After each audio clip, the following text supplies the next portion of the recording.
እንዲህ አለች ራሔል ጌታ ሆይ አለች ይህ የመከራው ዘመን መቼ ነው የሚቆመው አለች። ይህ የመከራው ዘመን፣ ይህ የችግር ዘመን፣ ይህ የጭካኔ ዘመን ኧረ መቼ ነው የምታወጣን አለች። ራሔል እንባ አልነበረም፣ ደም ቀላቅላ ለቀሰች። ወገኔ ዛሬ ኢትዮጵያ ራሔል ያስፈልጋታል። እውነተኛ ራሔል ያስፈልጋታል። ኢትዮጵያ ተጨንቃለች። ኢትዮጵያ ሰላም አጣለች። ልጆቿ እርስ በርሳቸው ተጋደሉባት። የአንድ እናት ልጆች ተጋደሉባት። በአንድ ሀገር አድገን ባህር ኖረን እርስ በርሳችን ተራረድን። በእኛ ዘመን አይደለ እንዴ ሰው በሕይወት እያለ እሳት ሲጣል ነው? በእኛ ዘመን አይደለም ወይ ነፍሰ ጡር ሴት ሆዷ በሳንጃ ተቀዶ የወለደችውን ልጅ እንደገና ኩላሊት እንድትበላ የተደረገው? በእኛ ዘመን አይደለም እንዴ? በእኛ ዘመን አይደለም ወይ በአንድ ቤት ጣራ ውስጥ 20 ሰው እሳት የነደደባቸው? በእኛ ዘመን አይደለም እንዴ? በእኛ ዘመን አይደል እንዴ ሰው ቁልቁል የተዘቀዘቀው? ከዚህ በላይ ምን መከራ አለ? ከዚህ በላይ ምን ስቃይ አለ? መቼ ነው የምንጮኸው? መቼ ነው የምናለቅሰው? መቼ ነው የምንመለሰው ወደ ፈጣሪ? አይበቃም? አይበቃም? ዛሬም ሰርግና መልስ ነው ጭፈራው። ይሄ እኮ ነው። ደስ ያለው ሰው ቢኖር እሱ ይዘምራል፣ የከፋው ሰው ቢኖር ግን ይጸልይ ነው።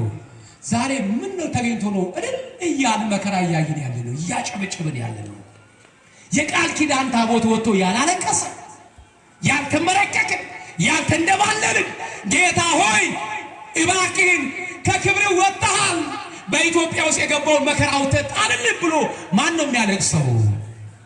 እንዳናለቅስ ማን ነው እንባችን ደረቅ ያደረገው? ወገኖች ኧረ ተው ተው፣ እንደ ራሔል እንሁን። ራሔል አለቀሰች፣ እንባዋን ወደ ሰማይ ረጨችው፣ ረጨች። ያ እንባ ግን እንደ ተራ ነገር ወደ መሬት ዳግመኛ አልመጣም። እንባዋ ቀጥታ እግዚአብሔር ፊት ደረሰ። እግዚአብሔር ፊት ደረሰ። እግዚአብሔር እንዲህ አለ፣ ሙሴ አለው። እግዚአብሔር አሁን ደግሞ ሙሴ ሕዝቤ ወገኖቼ በባርነት በስቃይ እየማቀቁት ነው። አንተ ግን በቤተ መንግሥት ትኖራለህ። ስለዚህ ከአሁን ሰዓት ጀምረህ እስራኤላውያንን እንድትመራ ከዚህ ከባርነት ከዚህ ከስቃይ ነፃ እንድታወጣ ሾሜሃለሁ አለው። ምን አድርጌሃለሁ? ሾሜሃለሁ። ነፃ እንድታወጣቸው ሾሜሃለሁ። በዚህን ጊዜ ሙሴ ያንን ሹመት እሺ ብሎ አልተቀበለም። አሁን እኛ አይደለም በእስራኤል ሕዝብ በዛ ስንት ሺህ ሕዝብ ላይ መሾም አይደለም እድር ቤት እንኳን የእድር ሰብስበን የእድር ዳኛ ስንሾም እንኳን ደስ ይለናል አይደል? የእድር ዳኛ እንደውም የእድር ዳኛ ካልተሾምን በቃ እኔ አቋቁሜ እኔ ሰብስቤ እንዴት በእኔ ላይ ሌላ ዳኛ ይሾማል እንላለን። ለምን? በስራ ማስኬጃዋን ለመብላት ነው አይደል? ያቺ ስራ ማስኬጃ ከሬሳ ላይ ለመብላት። አቤ የቁም ሰብሳቢ ከሆነ ምን ለመሆን ነው? የመጀመሪያ ሰብሳቢ ሆኖ የመጀመሪያዋን እፍታ ለመብላት ነው አይደል? ችግር እኮ ሹመት እኮ እንወዳለን። ታዲያ ጣታችን ይቀሰራል። እነ ከሌ እኮ ናቸው ስልጣን ላይ ተቀምጠው እንደሚያደርጉት። አንተስ ያንን ቦታ ብትይዝ አንተ አትብስም?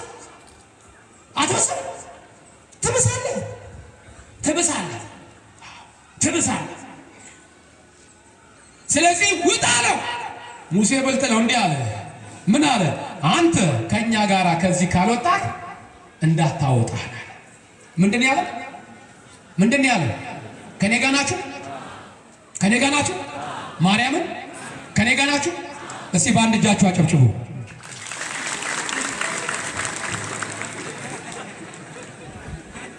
እግዚአብሔር ይስጣችሁ። አለፋችሁ ፈተናው ጎበዞች። ምንድን ያልኳችሁ? አቤት በአንድ እጃችሁ አጨብጭቡ ከኔ ጋር ከሆናችሁ አልኩ። አሁን በአንድ እጅ ጨበጨብ ነበረ፣ ግን ከኔ ጋር ስላልነበራችሁ እኮ ነው። አያችሁ ከኔ ጋር ናችሁ ስላችሁ፣ አዎ ማርያም ስላችሁ ማርያም አላችሁ። እሺ በአንድ እጃችሁ አጨብጭቡ አልኩኝ። በአንድ እጅ እንዴት ይጨበጨባል? ነካው ነገር ስላችሁ ዝም ባላችሁ ነበር። አስቸጋሪ እኮ ነው። አይዟችሁ፣ ጠላታችሁ ይጥፋ፣ ጠላታችሁ ይደንግጥ። ስጋ ለባሽ አይደለም። ችግር እኮ ነው። ቁጭ ብሎ አንዳንድ ህሊናችን ይሰረቃል። ወደን እኮ አይደለም፣ ግን ማርያምን ነው የምልህ። እኔ ቤተክርስቲያን እንጂ ልቤ አይሰበሰብ ሐሳቤ አይሰበሰብ አትበል። ዝም ብለና ተሰበሰበም አልተሰበሰበ እማዬ ሐሳብሽ ተሰበሰበም አልተሰበሰበም ነይ በረከት አለው። ሌባ ሰርቆ አንድ ቀን ሁሌ እንደሰረቀ እኮ አይቀርም። አንድ ቀን እጅ ከፍንጅ ይያዛል። አያዝም እንዴ? ይያዛል። ያንተም ልብ ያንቺም ልብ እንደሸፈተ አይቀርም። አንድ ቀን መድኃኒዓለም ይቆጣጠረዋል። ሲቆጣጠረዋል። አይዞሽ፣ ተስፋ አትቁረጥ። አይዞ ሁሉም ባህሪያችን ነው። ስለዚህ ሊቀ ነቢያት ሙሴ ውጣ አለው ህዝቡን ከእስራኤል ከግብፅ ባርነት ይዘህ እንድትወጣ ፈቅጃለሁ ውጣ አለ። በዚህ ጊዜ ሙሴ ምን አለ? በዚህ በዘጸአት ምዕራፍ 33 ቁጥር 15 ላይ ዘጸአት ምዕራፍ 33 ቁጥር 15 ላይ አንተ ከኛ ጋር ከዚህ ካልወጣህ ቀድመ ካልወጣ እንዳታወጣ አለ። ምንድን ያለው? አንተ ከኛ ጋር ቀድመ ከዚህ ካልወጣ እንዳታወጣ። እውነት ነው። እግዚአብሔር ቀድሞ ካልወጣ መከራ ይበዛል። እስኪ እናንተም እንደዚህ ብሉ እንደ ሙሴ፣ ጌታ ሆይ በትምህርቴ ላይ ቀድመ አንተ ውጣ በለው። በንግዱ ላይ አንተ ቀድመ ውጣ በለው። በትዳሬ ላይ አንተ ቀድመ ውጣ በለው። በሐሳቤ ላይ አንተ ቀድመ ውጣ በለው። እግዚአብሔር ከቀደመ ተራራው ይናዳል። እግዚአብሔር ከቀደመ ጎድጓዳው ይሞላል። እግዚአብሔር ከቀደመ ጠማማው ይቀናል። እግዚአብሔር ከቀደመ ከፊት ያለው እንቅፋት ይወገዳል። ማርያምን ነው ምን ይወገዳል። እግዚአብሔር እንዲቀድም ያስፈልጋል። አሁን ችግሩ እዚህ ጋር ነው። ችግሩ እግዚአብሔርን አናስቀድምም። እናት አይታችኋል? እናቶቻችን በእድሜ የገፉት እናቶች አባቶቻችን ልጆቻቸው ወደ አዲስ አበባ ልጆቻቸው ወደ ደቡብ አፍሪካ ሲልኩ ይመርቃሉ አይመርቁም? ይመርቃሉ። ምን ይላሉ? መጨረሻ ላይ መርቀው መልቀው ሲጨርሱ ልጄ ሆይ እግዚአብሔር ይከተል ይላሉ። ይባላል አይባልም? ምንድነው የሚሉት? እግዚአብሔር ይከተል ብለው ይመርቃሉ ልጆቻቸው ከመረቁ በኋላ። ይሄ ግን ምርቃት አይደለም። ይሄ ምርቃት አለ፣ እርግማን ነው። ተግባባ? እንዲህ ብሎ ልጁን የሚመርቅ ሰው ካለ ልጁን ረግሞታል። ለዚህ ነው ትውልዱ ስለተረገመ ነው ስራ አጥቶ ቁጭ ያለው። ለዚህ ነው ትውልዱ ስለተረገመ ነው በጎ ነገር ማየት ያቃተው። እግዚአብሔር ይቅደምልህ የሚል ጠፋ። እግዚአብሔር ይከተል ተባለ። አሁን መቅደም ያለበት ኃይለኛ ወይስ ደካማ? ማን ነው መቅደም ያለበት? ግን ኃይለኛውን ምን ያደረግነው? እሱ ይከተላል ነው። ልጃችን እግዚአብሔር ይከተልህ። አሁን እኛ ከፊት ቀደምን፣ ምን አመጣን? ጦርነትን። እኛ ከፊት ቀደምን፣ ምን አመጣን? ረሃብን። እኛ ቀደምን፣ ምን አመጣን? ጭካኔ። እኛ ቀደምን፣ ምን አመጣን? ጥላቻ። እኛ ቀደምን፣ ምን አመጣን? ስራ አጥነትን። እግዚአብሔር ቢቀድምስ ኑሮ ጨለማው ምን ይሆናል? ይበራል። ወደ ኋላ የሚጎትተን ችግር እግዚአብሔር ቀድሞ ስለሚያስወግድልን ቀድመን እንሻገር ነበረ። ለዚህ ነው እግዚአብሔር አልቀደምም። እስቲ እግዚአብሔር ይቅደምላችሁ በሉት ልጆቻችሁ።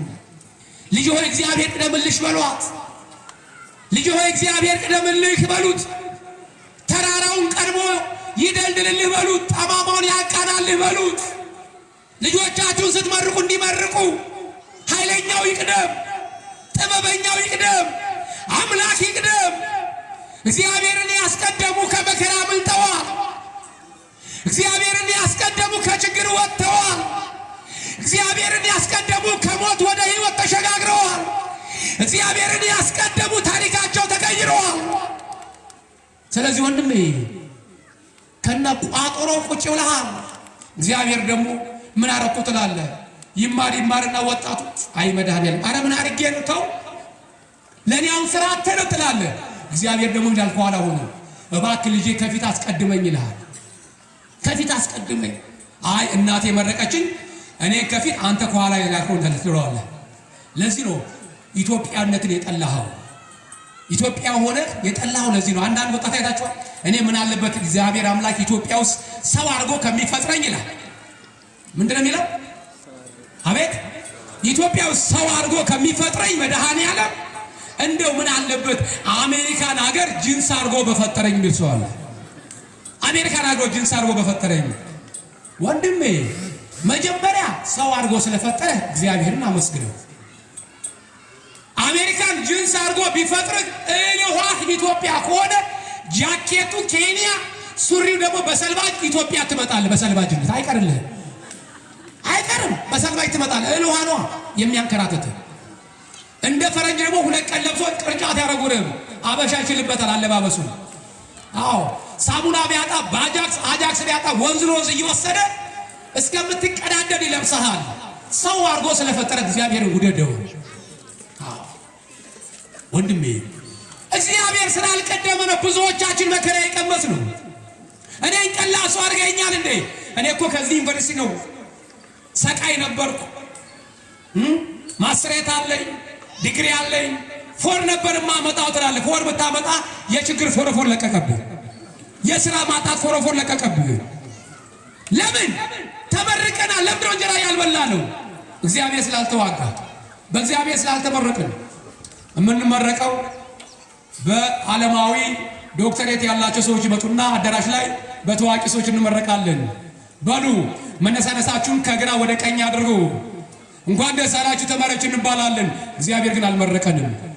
ሰርተፊኬት ተመረቅን ብለን ደስ ብሎን ጋውናችን ለብሰን በሳምንቱ ስራ ምንገባ ይመስለናል። ያችን ሰርተፊኬት ፎቶኮፒ ያረግን ጫማችን እያለቀ ኪሳችን እያለቀ ሰርተፊኬቷ እስክታልቅ ድረስ ስራ የለም። ዛሬም ቁጭ ብለናል። ሻግቷል ህይወታችን። የሻገተ ህይወት ውስጥ ያለነው የሻገተ ውስጥ። ስለዚህ ሙሴ ግን እንዲህ አለ፣ ሕዝቤ እስራኤልን ይዘው ውጣ ሲለው ጌታ ሆይ አለ አንተ ከኛ ጋር ቀድመህ ከዚህ ካልወጣ እንዳታወጣን አለ።